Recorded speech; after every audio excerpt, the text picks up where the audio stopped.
2 சீட்டு வாங்கினவன்லாம் எனக்கு 12 சீட்டு கொடுன்றான், 4 சீட்டு கேட்டவன் எனக்கு 40 கொடுன்றான். இப்படி ஒவ்வொருத்தருமே கேட்கறது, அந்த கூட்டணி கட்சிகள் கேட்குற அந்த சீட்ஸை லிஸ்ட் போட்டிங்கன்னா அதுவே 250 வருது. இருக்கிறது 234. இருக்கிற சீட்டை பூரா அவங்களுக்கு பிரித்து கொடுத்துட்டு பக்கத்து ஸ்டேட்லேருந்து கடனை வாங்கி ஒரு 25 சீட்டு கொடுத்துட்டு திமுக நாக்கொழிச்சிக்கிட்டு இருப்பாங்களா? நான் விஜய்க்கு ஆதரவாக இதை சொல்லலை, நான் ஒரு ஃபேக்டை சொல்கிறேன். இப்போ இந்த விஜய் அவர் வந்து இந்த நடைப்பயணம் போகிறத பற்றி பேசிகிட்டு இருக்கிறாங்கல்ல, அப்படி அவர் மட்டும் இறங்கி ஒரு இடத்துக்கு ஊருக்கு போயிட்டாருன்னா, ஒரு இடத்துக்கு கேம்பெயினுக்கு இந்த நடைப்பயணம் போயிட்டா இந்த 45 நாள் திமுகவினுடைய ஓரணியில் தமிழ்நாடு கேம்பெயினை தூக்கி சாப்பிட்டுட்டு போயிடும். தெரியல, உன் பிள்ளைக்கு தமிழ் தெரியுமா? தமிழ் தான் உங்க வீட்டு பிள்ளைங்க பேசுனா தமிழ் யா, ஐ கான் ஸ்பீக் யா, ஐ கான் ரைட் யா, இதுதான் உங்க லாங்குவேஜா இருக்கு. அப்படி போறாங்கன்னு வச்சுக்கிறோம், என்ன ஆகும்? நீ எத்தனை கட்சி இங்க கூட்டு சேர்த்தாலும் திமுக அணி எப்படி ஆகி போயிடும் தெரியுமா? ஒரு மக்கள் நல கூட்டணி மாதிரி ஆகி போயிடும். நீங்க சொல்றத நானுமே ஒத்துக்கிறேன். உன்னால முடியல ராசா, நீ கையேலாதவனா போயிட்ட, உன்னால ஆட்சி நடத்த முடியல. இந்த தமிழ்நாடுன்ற குடும்பத்தை தலைவனாக இருந்து குடும்பம் நடத்துறதுக்கு உனக்கு முடியல, அந்த தகுதி உனக்கு இல்ல, திறமை இல்ல. ஆட்சி அதிகாரத்தை மாநிலத்துல கையில வச்சுக்கிட்டு அங்க மத்தியில ஒன்றியத்துல 40 எம்பிஸை கையில வச்சுக்கிட்டு உன்னால ஒன்றும் செய்ய முடியலன்னா திரும்பவும் உனக்கு எதுக்கு ஆட்சியை கொடுக்கணும்? தமிழகத்தை மத்திய அரசு வஞ்சிக்குது. மத்திய அரசு வஞ்சிக்குது 40 பேரை வச்சுக்கிட்டு எப்ப என்ன பண்ண முடியும்? ஒன்றும் பண்ண முடியல. ஒத்துக்கிறீங்களா? 40 எம்பிஸ் இருந்தாலும் என்னால ஒன்றும் பண்ண முடியலங்க அப்படின்ற ஆட்சி. தமிழ்நாட்டில் ஆட்சி என் கையில கொடுத்தாலும் என்னால ஒன்றும் பண்ண முடியலங்க அப்படின்ற அப்புறம் என்ன இதுக்கு என்ன இதோட நீங்க திரும்ப ஆட்சிக்கு வரணுன்ற என்ன கிழிக்க போறீங்க நீங்க? இல்ல எனக்கு அந்த இது மக்களுக்கு இப்போ என்ன சாதாரண ஜனங்கள் கூட இந்த கேள்வி வருமா வராதா? அப்ப இந்த ஓனாயின்ற இடத்துல பாஜகவை போடலாம், RSS போடலாம், திராவிடர் கழகத்தை போடலாம், காங்கிரஸ் ஆட்டோமேட்டிக்கா இம்ப்ளைடு காங்கிரஸை போடலாம், திராவிடர் கழகத்தை போடலாம், திராவிட முன்னேற்ற கழகத்தை போடலாம், அண்ணா திராவிட முன்னேற்ற கழகத்தையும் போடலாம், தாவேகாவையும் போடலாம். சீமானுடைய அந்த கட்சி என்னங்க, நாம் தமிழரையும் போடலாம், விசிகாவையும் போடலாம், யாரை வேணாலும் அங்க போடலாங்க. ஒரு காவி கூட்டம்னு எப்படி நீங்க சொல்ல முடியும்? காவி உடுத்தின எல்லாரையுமே நீங்க கொச்சைப்படுத்துவீங்களா? இதுக்கே கேஸ் போடலாங்க. இந்த ஒரு திங்கிங்கே இல்லை. இதுல ஏதோ பெரிய அந்த பழம்பெருமையை காட்டுறோம் அப்படின்னு சொல்லிட்டு தமிழர்களை கேவலப்படுத்துறது மாதிரி தான் இந்த வீடியோ இருக்கு. மக்களவே டச் பண்ணலைங்க இந்த கேம்பெயின். அப்ப அவன் வந்து கிண்டல் பண்ணாம என்ன பண்ணுவான்? மீம்ஸ் போடாம என்ன பண்ணுவாங்க? நீங்க இந்த சோஷியல் மீடியாவில் நீங்க போய் பாருங்க, you love lot of fun.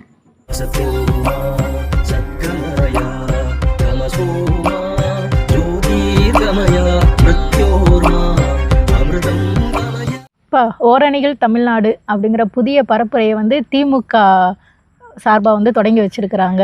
ஆமா, அது வந்து திமுகவுக்கு மட்டுமா இல்ல திமுகவை சார்ந்து எல்லாரும் தமிழர்களாய் ஒருங்கிணையணுன்றது அப்படிங்கறதா அவங்களுடைய கான்செப்ட். அதுக்கான புதிய பரப்புரை மாதிரி இதை ஆரம்பிச்சிருக்கிறாங்க. அந்த காணொலி வந்து அதுல ஒளிபரப்புறாங்க. அந்த காணொலியை பாத்தீங்களா? ஆமாமா, காணொலியை பார்த்தேன். நீங்க கேட்கறதுக்கு முன்னாடி அதை சொல்லணும்னு நினைச்சுக்கிட்டு இருந்தேன். அந்த காணொலியில பார்த்த அந்த வீடியோல 2 பார்ட் இருக்கு. ஃபர்ஸ்ட் எடுத்த உடனே சொல்லிடுறேன், நீங்க வருத்தப்பட்டாலும் சரிங்க திமுக காரங்க, இது வெரி புவர்லி மெய்டு வீடியோ. இன்னும் கண்டிப்பாக இத்தனை லட்சம் செலவு பண்ணியிருப்பீங்க, லட்சமா கோடியான்னு தெரியல. இந்த வீடியோ இன்னும் கொஞ்சம் நல்லாவே பண்ணியிருக்கலான்னு தான் நினைக்கிறேன். ஏதோ சின்ன பிள்ளைங்களுக்கு காட்டுற அந்த கார்ட்டூன் ஷோ மாதிரி ஒரு கிராஃபிக்ஸ், அந்த டிராயிங் இதை வச்சுக்கிட்டு ரொம்ப ஆவரேஜ் பிலோ ஆவரேஜான கேம்பெயின் வீடியோங்க அது. ஓகே, ஸ்டோரி தானே சொல்றாங்க. அதுல 3 பார்ட் இருக்கு. ஃபர்ஸ்ட் பார்ட் வந்து நம்ம ரஜினி ஸ்டைலா இல்ல தளபதி விஜய் ஸ்டைலா, எந்த ஸ்டைல்னு தெரியல, ஒரு குட்டி ஸ்டோரி சொல்றாங்க, ஓனாய் ஸ்டோரி. அதுல செகண்ட் பார்ட் வந்து ஓரணியில் ஒன்னா சேர்றதுக்கு என்ன காரணம் அப்படின்ட்டு ஒரு காரணங்களை அடுக்குறாங்க, இஷ்யூஸ், பிரச்சனைகள் என்ன அப்படின்றத சொல்றாங்க. 3வது இந்த பிரச்சனைகளுக்கு தீர்வு வேணும் அப்படின்னா நம்ம ஓரணியில தமிழ்நாடு மக்கள் எல்லாரும் ஒருங்கிணையணும் அப்படின்னு சொல்லி முடிக்கிறாங்க. இப்போ இதில் அந்த வீடியோ நான் முதல்ல சொல்லிட்டேன், இது மேக்கிங் வந்து வெரி புவா, பிலோ ஆவரேஜ். எதுக்கு இவ்வளோ கோடிகளை செலவு பண்ணாங்க அப்படின்னு ஏன்னா இவ்வளோ கோடி செலவு பண்ணி தான் இந்த வீடியோவை தான் தமிழ்நாடு முழுக்க காட்டுவாங்கன்னு நினைக்கிறேன். அப்படின்னு சொல்லும்போது it is not Worth it. ரெண்டாவது அதில் பயன்படுத்தக்கூடிய அந்த விஷுவல்ஸில் பார்த்தீங்க அப்படின்னா அந்த தமிழ் பண்பாடு அந்த காலத்தில் இருந்தாங்க அப்படின்னு பயங்கரமான பண்பாடு அப்படின்னு எல்லாம் சொல்கிறோம். கடைசியில் பார்த்தா சண்டை போட போகிறவங்க பூராமே வெறுமையிலோட போய்கிட்டு இருக்காங்க. வேட்டியை மட்டும் ஏங்க அப்போ அந்த காலத்தில் வெறுமையிலோட தான் சண்டை போட்டாங்களா? அந்த காலத்தில் அப்போ போர் கவசம் எல்லாம் ஒன்றும் இல்லையாமா? மார்பு கவசம் எல்லாம் இல்லாம தான் போருக்கு போனாங்களா? சண்டை போட்டாங்களா? போயிருப்பாங்க. சரி, இந்த இமேஜஸை நீங்க காட்டுறீங்க. இன்னைக்கு கண்டெம்பரரியா இருக்கக்கூடிய இமேஜஸை கொண்டு வந்திருக்கலாம். அதான் சொல்றேன், இந்த ஒரு திங்கிங்கே இல்லை இதுல. ஏதோ பெரிய அந்த பழம்பெருமையை காட்டுறோம் அப்படின்னு சொல்லிட்டு தமிழர்களை கேவலப்படுத்துறது மாதிரி தான் இந்த வீடியோ இருக்கு. அந்த ஃபர்ஸ்ட் பார்ட் ஃபுல்லாவே நீங்க பார்த்தீங்க அப்படின்னா அந்த மாதிரி இருக்கு. அந்த கல்ச்சர் தட் இஸ் பீங் போர்ட்ரேய்டு அது வந்து தமிழர்களை இழிவுபடுத்தக்கூடியதாகத்தான் இருக்கு, பெருமைப்படுத்தக்கூடியதாக இல்லை. அது ஒரு அப்சர்வேஷன். ரெண்டாவது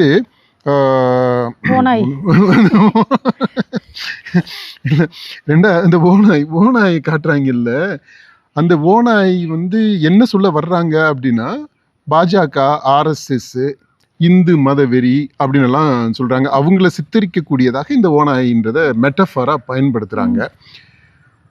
அதை பார்க்கும்போது தமிழகம் இந்த கடந்த பல ஆண்டுகளாக 1967 இன்றைக்கு வரைக்கும் தமிழ்நாட்டை ஆண்டு வந்த கட்சிகள், அவங்களுடைய நல்ல ஆட்சி, இது எல்லாத்தையும் நம்ம பார்த்துக்கிட்டு இருக்கிறோம். இதை ஒரு கிரிட்டிக்கலாக இவாலுவேட் பண்ணோம் அப்படின்னா அந்த ஓநாய் என்றைக்குமே இந்த ஆட்சிக்குள்ளே வரல. இந்த 52 எடுத்துக்கலாம். நம்ம இந்த திராவிடர் முன்னேற்ற கழகம் ஆட்சிக்கு வந்து 67 எடுத்துக்கிட்டாலுமே 67 இன்னைக்கு வரைக்கும் பார்த்தீங்கன்னா இந்த ஓநாய் கூட்டம் எங்க வந்துச்சு? காங்கிரஸ். பல ஆண்டுகள் காங்கிரஸ் தான் அங்க மேல இருந்துச்சு. அவங்க கூட தான் இவங்க கூட்டணியும் வச்சுக்கிட்டு இருக்கிறாங்க. இப்போ இந்த ஓநாயின்னு யாரை சொல்றாரு? இப்போ இந்த கேம்பெயின்ல யாரை சொல்றாங்க? பாஜகவை தான் சொல்றாங்க. இல்ல, ஆனா அந்த நேரட்டிவை நீங்க கேட்டீங்களா? அந்த கதையை கேட்டு பாருங்க. பல தடவை இது மாதிரி விரட்டி அடிச்சிருக்கிறோம், வெற்றி இது பண்ணிருக்கிறோம், மத பண்ணும், தியாகம் பண்ணும், ரத்தம் சிந்தனும் எல்லாம் சொல்றாங்க. யாரை எதிர்த்து நீ தியாகம் பண்ண, ரத்தம் சிந்தின? இந்த ஓநாய் கூட்டம் அப்ப எங்க வந்துச்சு? அப்ப இந்த ஓநாயின்ற இடத்துல பாஜகவை போடலாம், ஆர்எஸ்எஸ் போடலாம், திராவிடர் கழகத்தை போடலாம். காங்கிரஸ் ஆட்டோமேட்டிக்கா இம்ப்ளைடு, காங்கிரஸை போடலாம், திராவிடர் கழகத்தை போடலாம், திராவிட முன்னேற்ற கழகத்தை போடலாம், அண்ணா திராவிட முன்னேற்ற கழகத்தையும் போடலாம், தாவேகாவையும் போடலாம். சீமானுடைய அந்த கட்சி என்னங்க, நம்ம நாம் தமிழரையும் போடலாம், விசிகாவையும் போடலாம். யாரை வேணாலும் அங்க போடலாங்க. ஏன்னா எல்லாரும் சேர்ந்து அவியல் ஆட்சி நடந்துகிட்டு இருக்கு, இதுக்கு முன்னாடி நடந்துகிட்டு இருக்கு. இந்த கட்சிகள் எல்லாம் பார்த்தீங்கன்னா ஏதாவது ஒரு கட்டத்தில் ஆள போற கட்சி கூட ஒன்னா சேர்ந்து இருந்தவங்க தான் இல்லையா? அப்ப இவங்க எல்லாரும் சேர்ந்து இருந்து ஆட்சி நடத்தின ஆட்சியினுடைய வள்ளல் தான் இது. அதனாலதான் சொல்றேன், இது வந்து இந்த ஓநாயா யார் வேணாலும் இருக்கலாம். அந்த விதத்துல பார்த்தா திமுக நாங்க தான் ஓநாய் அப்படின்னு இந்த பரப்புரையில சொல்றாங்க போல தெரியுது. அது இருக்குங்க. இதான் அந்த குட்டி ஸ்டோரியினுடைய கதை. அடுத்து இஷ்யூஸை எடுத்துக்கிட்டோம் அப்படின்னா அது என்னென்ன இஷ்யூஸ்ன்றதை நீங்க அவங்க லிஸ்ட் பண்றாங்க பாத்தீங்களா அந்த வீடியோல, அதவே நீங்க அவங்க நம்ம பாக்குறவங்க அந்த வீடியோ அதுக்கு கேட்டுட்டுமே. அந்த ஊர் மக்கள் எப்பவும் சந்தோஷம் இஷ்யூஸ் மட்டும் போடுங்க. நம்ம மாணவர்களோட கேட்டது ஏதோ ஒரு ஊரோட கதை இல்ல, நம்ம தமிழ்நாட்டோட கதை. ஆமா, நம்ம ஒற்றுமையா இருந்துதான் இதுக்கு முன்னாடி தமிழ்நாடு சந்திச்சு எல்லா போராட்டத்திலையும் ஜெயிச்சிருக்கோம். நம்ம மறுபடியும் ஒற்றுமையா ஓரணியில நிற்க வேண்டிய நேரம் வந்திருக்கு. ஒரு சதிகார காவி கூட்டம் நம்மளை அழிக்க திட்டம் போட்டுட்டு இருக்காங்க. நீட் தேர்வு மூலமா நம்ம மாணவர்களோட மருத்துவ கனவை சிதைக்க பாக்குறாங்க. நீட் தேர்வு போடுங்க. கீழடியில கிடைச்ச தமிழனோட பெருமையை மறைச்சு நம்ம அழிக்க முயற்சி செய்யறாங்க. தொகுதி மறுவரையறை அப்படிங்கிற பேர்ல டீலிமிட்டேஷன் முடக்கி தமிழ்நாட்டை இன்னொரு மணிப்பூரா மாத்த துடிக்கிறாங்க. மும்மொழி கொள்கை மூலமா இந்திய திணிச்சு தமிழ் அழிக்கவும் 100 நாள் வேலை திட்டம் சொந்தமான மக்களையே பட்டினி போட திட்டம் போடுறாங்க. ஆனா அந்த காவி கூட்டத்துக்கு தெரியல. சரி, இப்ப இது மாதிரி கீ இஷ்யூஸா இதை ஐடென்டிஃபை பண்ணி சொல்றாங்க. இந்த மாதிரி காரணங்களால ஓரணியில் தமிழ்நாடா ஒன்றிணையணும் அப்படின்றாங்க. இந்த இஷ்யூஸ் சொல்லி இருக்கிறாங்களேங்க 1900 சொல்லியிருப்பாங்க. 2019 தேர்தல் திமுக என்ன சொன்னாங்க? திமுக 2021 அது சட்டமன்றத்திற்கான தேர்தல், 19 நாடாளுமன்ற தேர்தல். அப்போ சொன்னது 21 சட்டமன்ற தேர்தலுக்கு என்ன சொன்னாங்க? இதுதான் சொன்னாங்க. நீட்டை பத்தி எல்லாம் பேசியிருக்கிறாங்க. 2024 இப்போ நடந்து முடிஞ்ச தேர்தல் இருக்கு இல்லையா, நாடாளுமன்றத்திற்கு தேர்தல், அப்ப என்ன சொன்னாங்க? இதேதான் வேற வேற வார்த்தைகள்ல சொல்லியிருக்கிறாங்க. இப்போ கரண்டா அந்த கீழடிய பத்தி சொல்றாங்க, மும்மொழி கொள்கை, இந்தி திணிப்பு, இந்த மாதிரி விஷயங்கள் எல்லாம் சொல்றாங்க. நீங்க 2019 கூட விட்டுருங்க, 21 எடுத்துக்கங்க. 21ல நீங்க சொன்னீங்களா ஏறத்தாழ இந்த இஷ்யூஸ் எல்லாத்தையுமே நீங்க சொல்லியிருக்கிறீங்களா? இந்த 4 வருஷம் 2 மாசம் ஆட்சியில இருந்திருக்கிறீங்க, இதுல உங்களால எதுவுமே செய்ய முடியலையா? இந்த இஷ்யூஸ் ரிலேட்டடா என்ன நீங்க செஞ்சீங்க? ஆட்சியில இருந்து என்ன செஞ்சீங்க? தொடர்ந்து மத்திய அரசுக்கு குரல் கொடுத்துட்டு தானே இருக்கிறாங்க. மத்திய அரசுக்கு குரலை கொடுக்குறீங்க. 2019ல இத மாதிரி சொன்னீங்க இல்ல? 2019ல இருந்து இப்போ வரைக்கும் என்ன நடந்திருக்கு? 2019ல எம்பிஸ் உங்களுக்கு இருந்தீங்க, அவ்வளவு பேர் இருந்தீங்க இல்லையா?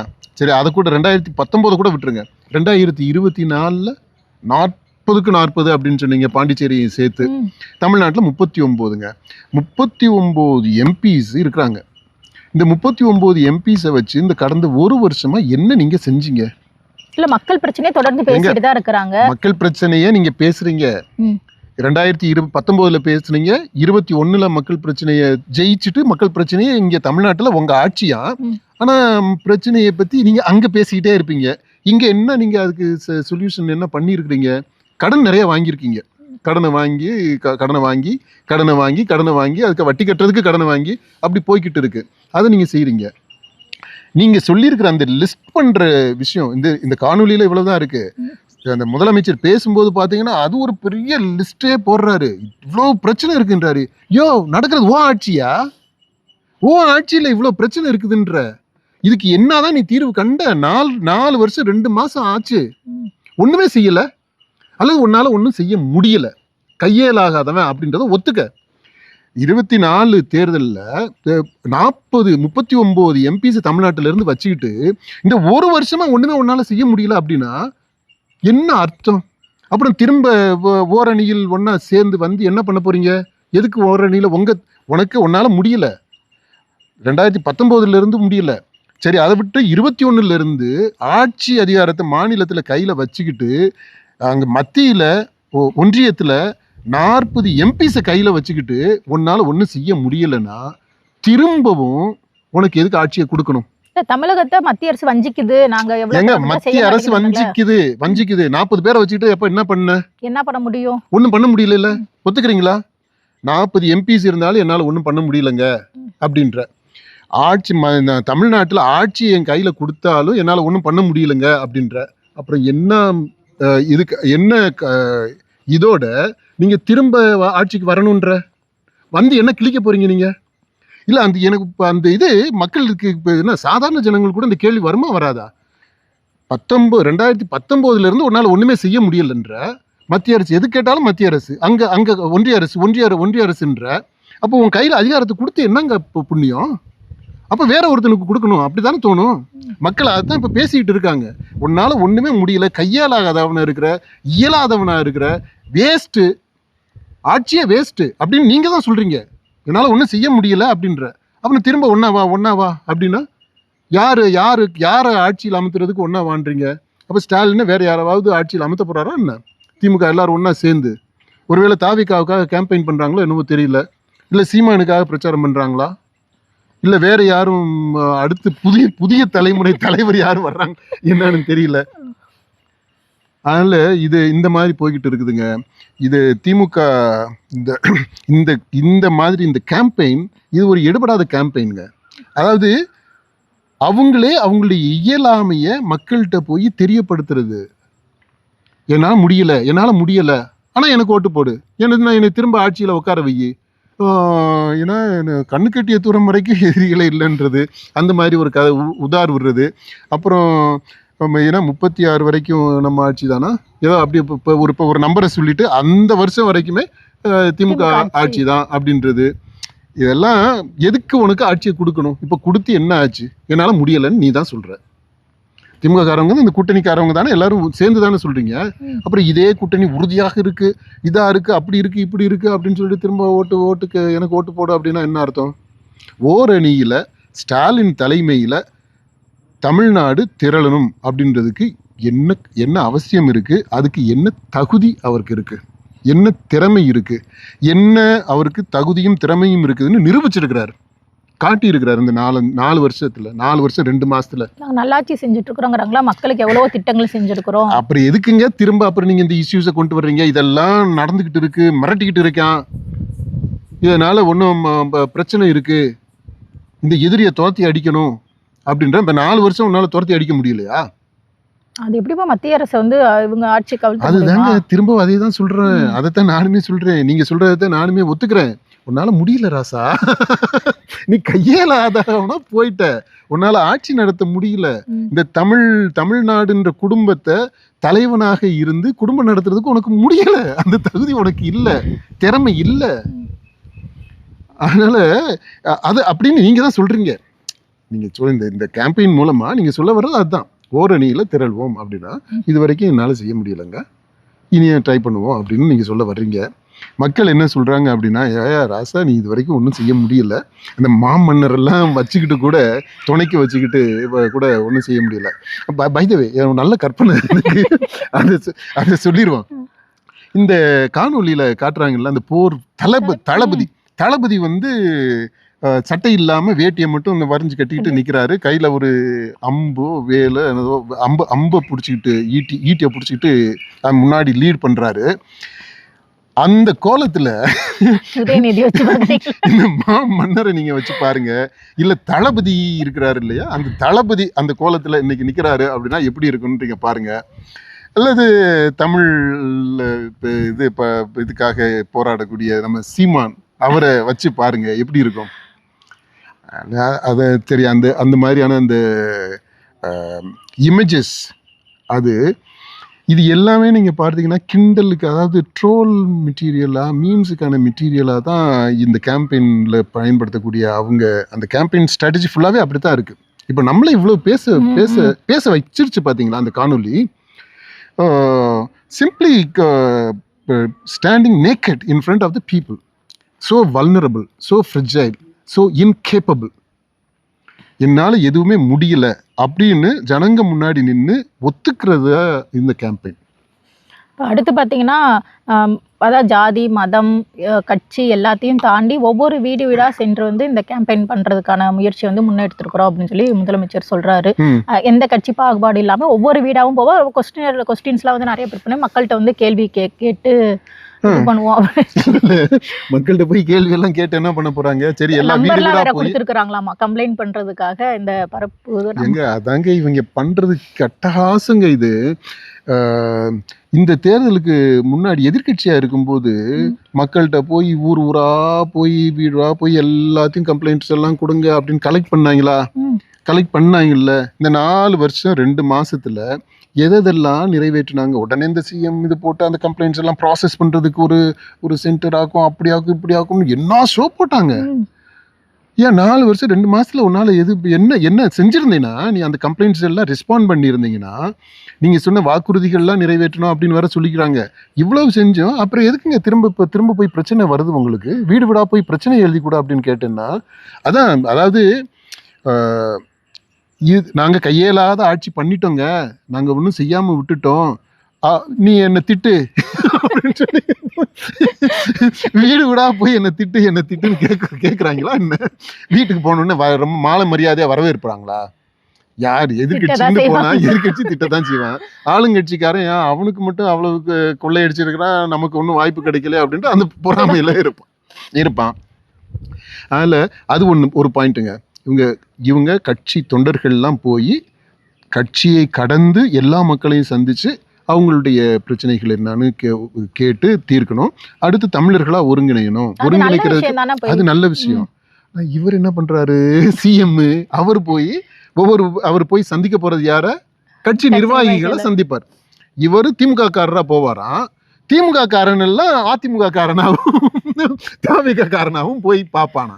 என்னங்கய்யா கேம்பெயின் நடத்துறீங்க? கேம்பெயின் நடத்துற அப்படின்னா நீங்க அதுக்கு முன்னுதாரணமா இருக்க வேண்டாமா? நீங்க போய் நீங்க இப்போ கட்சி இது இந்த கேம்பெயின் தொடங்கும் போது எடப்பாடியையும் ராமதாஸையும் அதுக்கப்புறம் யாரு இவன் நம்ம இவரு விஜய் இப்படி இந்த மாதிரி எதிர் அணியில் இருக்கக்கூடியவங்க நம்ம அண்ணாமலை இல்லை இப்போ நயினாரு இவங்க எல்லாரையும் ஒண்ணா சேர்த்து வச்சு எப்ப நம்ம தமிழர்களை ஒருங்கிணைவோம் அப்படின்னு சொல்லிட்டு நீங்க பேசி இந்த கேம்பெயின் ஆரம்பிச்சிருந்தீங்க அப்படின்னா நீங்க சொல்றதுக்கு மதிப்பு இருக்கு, அதுக்கு அர்த்தம் இருக்கு, மதிப்புல அர்த்தம் இருக்கு. நடக்காதுன்னா அப்புறம் எதுக்கு நீங்க அப்புறம் இதை சொல்றீங்க?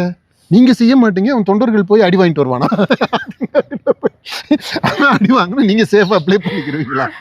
இதெல்லாம் சும்மாங்க. இதுக்குதான் அந்த கேம்பெயின் ரொம்ப திஸ் இஸ் இல் கன்சீவ்டு.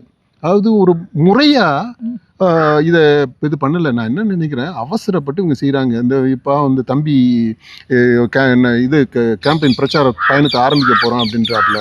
இன்னொரு பக்கம் நம்ம அன்புமணி வேற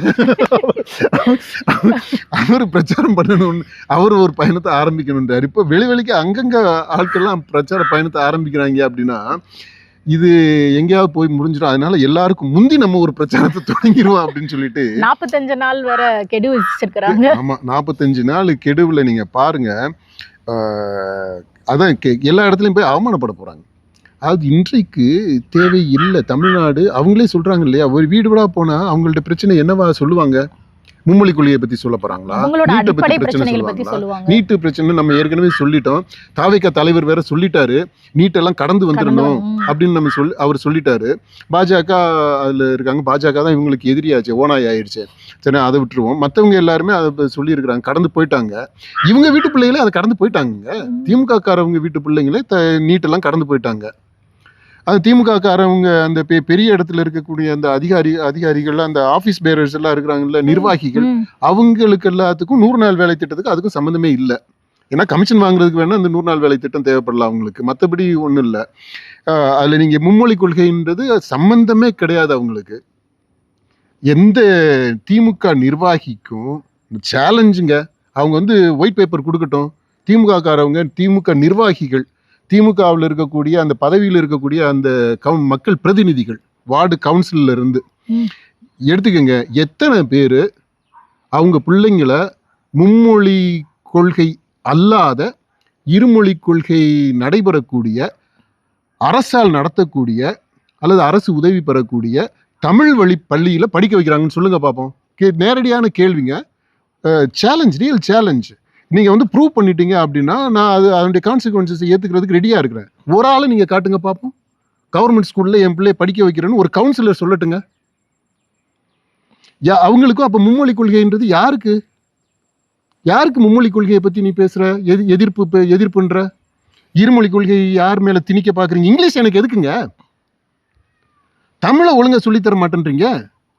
தமிழில் பேச தெரியல. உன் பிள்ளைக்கு தமிழ் தெரியுமா? தமிழ் தான் உங்கள் வீட்டு பிள்ளைங்க பேசுனா Tamil ya, I can't speak ya, I can't write யா.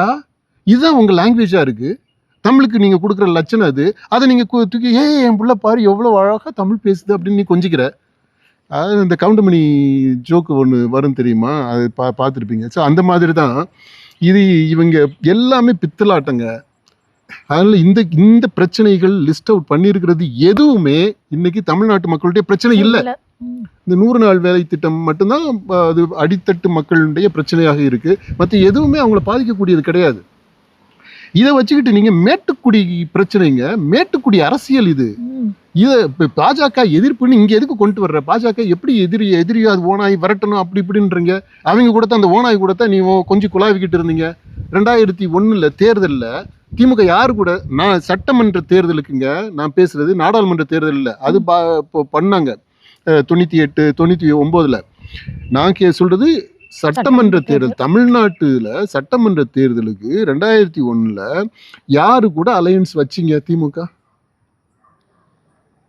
பாஜக. அப்போ ஓனாய் அப்போ என்ன ஆச்சு? அப்போ அது ஓனாய் இருந்துச்சு. நீங்க அப்போ குள்ள நரியா இருந்தீங்களா? அப்படிதான் நீங்க இப்போ ஒத்து போய்கிட்டீங்க. அதனால அது இந்த பிரச்சாரம் கண்டிப்பாக எடுபடாத பிரச்சாரங்க. மக்கள் தமிழ் பொதுவாக அந்த வீடியோ காணொளி நம்ம முதல்ல சொல்லிட்டோம், அது தமிழ் இனத்தை இழிவுபடுத்தக்கூடிய வீடியோ ஒன்று. ரெண்டாவது பிரச்சாரம் அப்படின்னு எடுத்துக்கிட்டோம்னா இந்த இது ரொம்ப அவசரப்பட்டு ஏதோ ஒன்று வர்றதுக்கு முன்னாடி நம்ம பண்ணிடணும் அப்படின்றதுக்காக இதை செய்கிறாங்க. அதனால் அடுத்து இந்த இந்த ஓவரால் இது வந்து எப்படின்னா அதில் சொல்லியிருக்கக்கூடிய அந்த இஷ்யூஸ் ஹைலைட் பண்ணுறது, எதுக்கு நம்ம ஒன்றா சேரணும் அப்படின்றது, அது வந்து இந்த கிண்டல் பண்ணுறதுக்கான மெட்டீரியல் தான் இது. அடுத்து பார்த்தீங்கன்னா அவர் முதலமைச்சர் பேசுகிறப்போ தொகுதி பங்கீடு குறித்து பேசியிருக்கிறாரு. தேர்தலுக்கு இன்னும் நாள் இருக்குது, நாங்கள் அந்த உரிய நேரத்தில் வந்து முடிவெடுக்கப்படும், இன்னும் புதிய கட்சிகள்லாம் வந்து எங்களோட இணையும் அப்படின்னு சொல்லியிருக்கிறாரு. நம்ம சொல்லிகிட்டே இருக்கிறோம், புதிய கட்சிகள் எல்லாம் வந்து இணையும். சரி, அந்த தேர்தல் நேரத்தில் தேதியெல்லாம் அனௌன்ஸ் பண்ணிட்டாங்க அப்படின்னா புதிய கட்சி வரும். ஆனால் இப்போ கூட்டணியில் இருக்கிற எத்தனை கட்சி வெளியில் போகும் அப்படின்றத சொன்னார் அவரு. இல்லை, ஸ்ட்ராங்காக தானே இருக்கிறோம்னு சொல்லியிருக்காங்க. அந்த ஸ்ட்ராங்கை பற்றி தான் நம்ம எத்தனையோ காணொலி போட்டுறோம். தயவுசெய்து எல்லாத்தையும் நீங்கள் பாருங்கள், பல காணொலிகளை அதை சுட்டி காட்டியிருக்கிறோம். இது வந்து ஸ்ட்ராங்கான அலையன்ஸ் இல்லை. 5 வருஷம் ஆட்சி முடிக்க போகிறாங்களே, ஆட்சி திமுக ஆட்சிங்க, திமுக ஆட்சி முடிய போகுது. இப்ப அதனால கூட்டணி வச்சிருந்தானே, கூட்டணி கட்சியெல்லாம் இன்னும் இருக்குதுல, யாரும் கூட்டணி ஆட்சி கிடையாதுங்க. இது கூட்டணி ஆட்சி கிடையாது, இது திமுக ஆட்சி. கூட்டணி மற்ற கட்சிகள் இருக்கு, ஆனா கட்சிகள் எல்லாம் ஒன்னா சேர்ந்து வரப்போற தேர்தலில் சந்திப்பாங்க. வரப்போற தேர்தல் வரைக்கும் இவங்க ஒன்னா சேர்ந்து இன்டாக்டா இருப்பாங்க அப்படின்றது என்ன நிச்சயம். இப்ப நடந்துகிட்டு வர்ற இந்த கடந்த 6 மாதங்களா, குறிப்பா இந்த லாஸ்ட் 3 months, இந்த 3 மாசமா நடக்கக்கூடிய நிகழ்வுகளை நீங்க பாருங்க. இதை பார்க்கும்போது ஒரு நடுநிலையில் வெளியில இருந்து பார்க்கக்கூடிய ஒரு ஆள், தமிழ்நாட்டு அரசியலை பார்க்குறவங்க, திமுக கூட்டணியினுடைய செயல்பாடுகள், கட்சிகளினுடைய செயல்பாடுகளை பார்க்குறவங்க எப்படிங்க அது வந்து இன்டாக்டாக இருக்குது, உறுதியாக இருக்குது, ஃபெவிகால் போட்டு ஒட்டப்பட்டு இருக்குது, கொள்கை அளவில் நாங்கள்லாம் அப்படியே ஒன்றிணைஞ்சிருக்கிறோம், கொள்கை கூட்டணி அப்படின்ற அளவில் எப்படிங்க நீங்கள் சொல்லுவீங்க? அப்படி இருந்துருந்துச்சுன்னா ஏன் 2019, 21, 24 வரைக்கும் உங்களுடைய வாக்கு சதவீதம் குறைஞ்சிக்கிட்டே வந்துச்சு? ஏன் பாஜகவுக்கு அப்படி ஏர்முகமாக போச்சு? 24 தேர்தலில் என்னங்க எவ்வளவு பெர்சென்ட்டுங்க? 21 என்ன, 24 எவ்வளவு? எப்படி ஆச்சு? சீமானுக்கு எப்படிங்க இன்க்ரீஸ் ஆகிக்கிட்டே போகுது? இப்போ தேர்தலுக்கு இதில் அங்கீகாரம் வாங்குற அளவுக்கு வளர்ந்துட்டாப்புல இல்லை, அது எப்படிங்க ஆச்சு?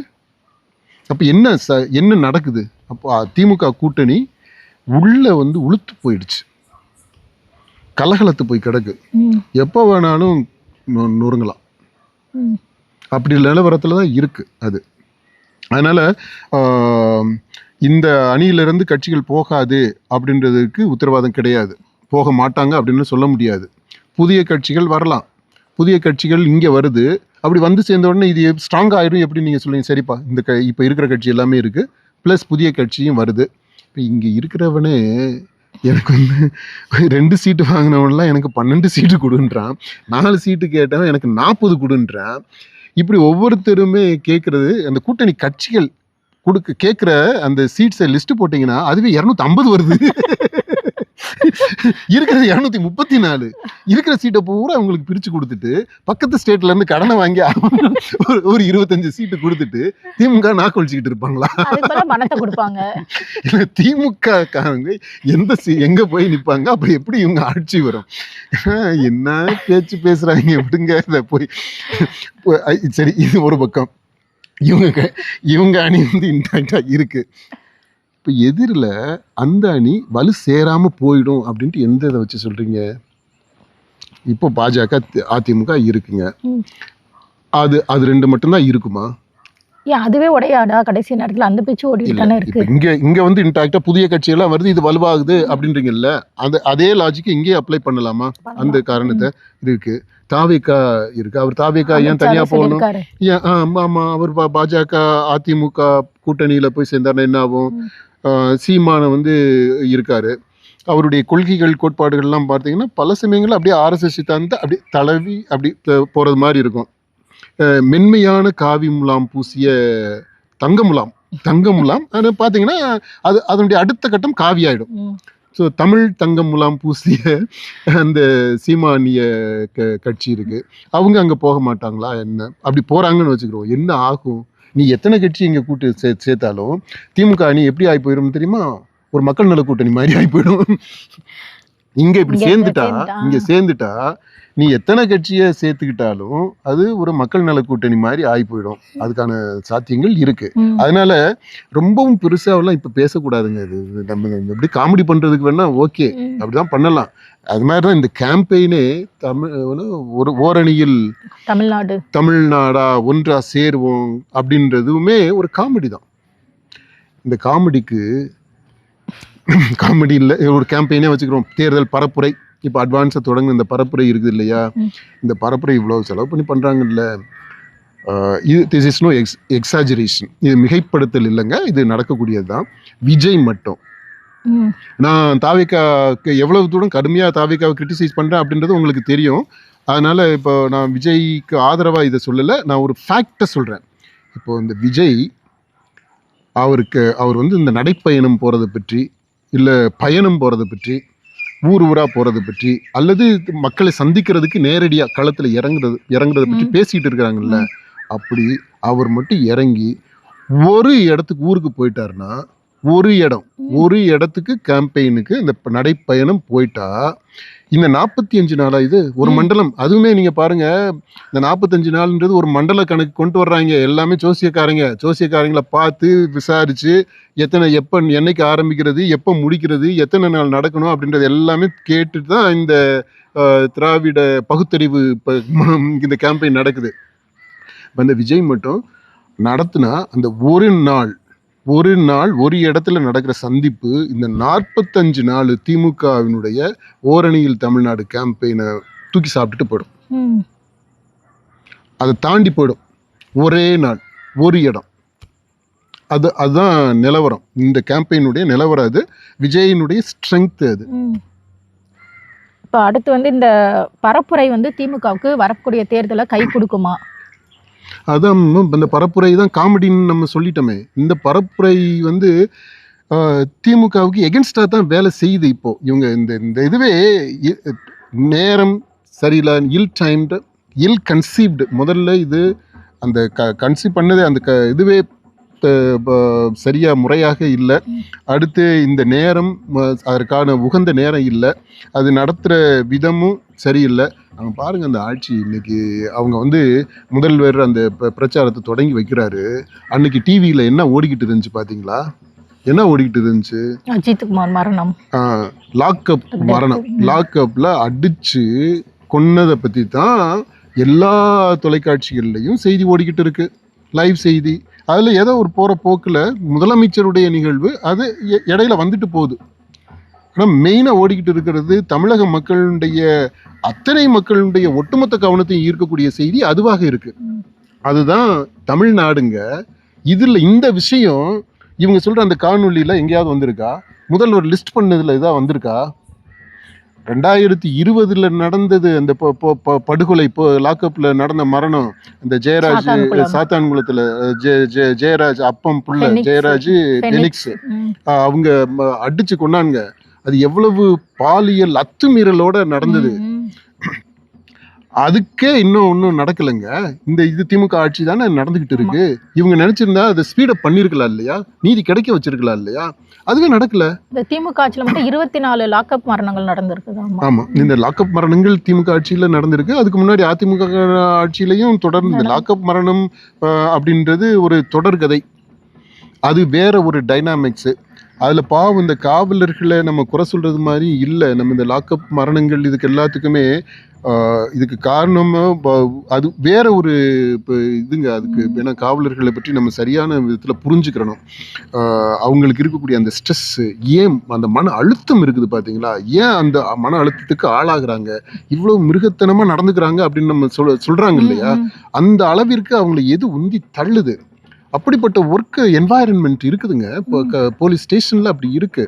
ஸோ அது வேற ஒரு இஷ்யூ. அது வேற ஒரு காணொலியில் டீட்டெயிலாக நம்ம பார்த்துக்கலாம். இப்போ நடைமுறை என்ன, யதார்த்தம் என்ன அப்படின்றது சொல்ற உதாரணம். ஒரு பக்கம் மக்கள் எல்லாரும் ஒட்டுமொத்த தமிழக மக்களுடைய கவனத்தையும் ஈர்த்து கொண்டு இருக்கக்கூடிய ஒரு விஷயம். இன்னொரு பக்கம் நீங்க ஏன் பின்னாலவான்னு சொல்லிட்டு நீங்க பரப்புரை போறேன்னு சொல்லிட்டு ஒரு விஷயம். ரெண்டு எங்கேயாவது டச் ஆகுதா பாத்தீங்களா? மக்களவே டச் பண்ணலங்க இந்த கேம்பெயின். அப்ப அவன் வந்து கிண்டல் பண்ணாம என்ன பண்ணுவான்? மீம்ஸ் போடாமல் என்ன பண்ணுவாங்க? நீங்கள் பாருங்கள், இதெல்லாம் என்ன இந்த நெட்டில் நீங்கள் இந்த சோஷியல் மீடியாவில் நீங்கள் போய் பாருங்கள், you love lot of fun. இந்த இன்டர்வியூ முடிக்கிறதுக்கு முன்னாடி ஒரு விஷயம், இந்த காவி கூட்டம், டவுசர் கூட்டம் அப்படின்னு சொல்லிட்டு இந்த ஆர்எஸ்எஸ், பிஜேபி அது எல்லாத்தையும் இந்து மத வெறியர்கள் அப்படின்லாம் சொல்கிறாங்களே, அந்த காவி கூட்டம்னு அதில் காணொலியில் சொல்கிறாங்க. சரி, காவி உடுத்தினவங்க எல்லாமே தமிழ்நாட்டு மக்களுக்கு எதிரிகளா? என்ன சொல்ல வர்றாங்க? காவி கூட்டம்னா என்ன அர்த்தம்? என்ன காவி உடுத்தக்கூடாதுன்றாங்களா? திமுக என்ன சொல்ல வருது? காவி உடுத்தக்கூடாது அல்லது காவி உடுத்தினவங்க எல்லாம் இந்த மாதிரி ஓநாய்கள், அழிக்கப்பட வேண்டியவர்கள், விரட்டி அடிக்கப்பட வேண்டியவர்கள் அப்படின்றாங்களா? அப்படின்னு சொன்னா, அதாவது காவிய தீவிரவாதத்தோட தமிழ்நாட்டுக்கு எதிராக அந்த ஓநாயாக சித்தரிக்கிறாங்க அப்படின்னா, உங்க அறநிலையத்துறை அமைச்சர் அவர் எப்போ பார்த்தாலும் காவி தான் உடுத்திக்கிட்டு இருக்கிறாரு. அப்ப என்னங்க அவரை எந்த லிஸ்ட்ல போய் சேர்ப்பீங்க நீங்க? அறநிலையத்துறை அமைச்சர்ல, அதனால காவி உடுத்திக்கிறாரு. ஏங்க, அறநிலையத்துறை அமைச்சர் காவி உடுத்தலாம். அப்ப கோயிலுக்கு போற ஒரு இந்து வந்து காவி உடுத்திடக்கூடாது. இல்ல சாமி மேல பக்தி இருக்கக்கூடிய இந்தோ அல்ல யாரோ ஒரு ஆன்மீகவாதி ஒரு காவி உடுத்திடக்கூடாது. அவங்க பக்தியை குறை சொல்லவே இல்லையே. காவி கூட்டம்னா எதுக்கு அப்ப சொல்றீங்க? காவி கூட்டம்னு எப்படி நீங்க சொல்ல முடியும்? காவி உடுத்தின எல்லாரையுமே நீங்க கொச்சைப்படுத்துவீங்களா? இதுக்கே கேஸ் போடலாங்க. காவி உடுத்தினவங்க எல்லாரையும் நீங்க எப்படி அது மாதிரி சொல்ல முடியும்? காவி கூட்டம்னு எப்படி நீங்க சொல்றீங்க? அப்போ உங்க ஆளுகளவே காவி கூட்டத்தை வச்சுக்கிட்டு காவி உடுத்தினவங்கள அவ்வளவு பேர் இருக்காங்க.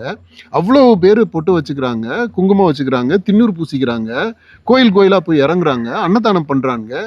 நான் இந்த இவர் ஒருத்தரை மட்டும் சொல்லல, அறநிலையத்துறை அமைச்சர் மட்டும் இல்ல, நிறைய பேர் அப்படி பண்றாங்க. திமுக எடுத்துக்கிட்டா நீங்களே சொல்றீங்க 80% மேல எல்லாமே இங்க இந்துக்கள் தான் அப்படின்றீங்க. அப்புறம் காவி கூட்டம்னு யாரை நீங்க சொல்றீங்க? அதான் டோட்டலாகவே நீங்கள் பயன்படுத்தக்கூடிய அந்த வார்த்தைகள் எல்லாமே ரொம்ப தப்பாக இருக்குது, சரியில்லை, முறை இல்லை. எல்லாரும் எப்படி நீங்கள் ஒரே ஒரு இதாக நீங்கள் வந்து லேபிள் பண்ண முடியும்? காவி உடுத்தினவங்கெல்லாம் அப்போ குற்றவாளிகளா? அவங்க பிஜேபிக்காரவங்களை மட்டும் தானே சொல்கிறாங்க. எங்கெங்க நீங்கள் சொல்கிறீங்க பிஜேபி காவி கூட்டம்னு? அப்புறம் ஏன் சொல்கிற? காவி கூட்டம்னு யாரை நீங்கள் சொல்கிறீங்க? அப்போ காவி கூட்டத்தை நீயே வச்சிருக்கிற, அப்போ உன்னையும் சேர்த்து தான் சொல்கிறீங்களா? அப்போ உன் பக்கத்தில் இருக்கிற அப்போ அந்த ஓநாயை பக்கத்திலே வச்சுக்கிட்டு இருக்கிறீங்களா நீங்க? அப்போ காவி உடுத்தின ஓநாய்களை நீங்க உங்க கூடவே வச்சிருக்கிறீங்க, அப்படித்தானே அர்த்தம்?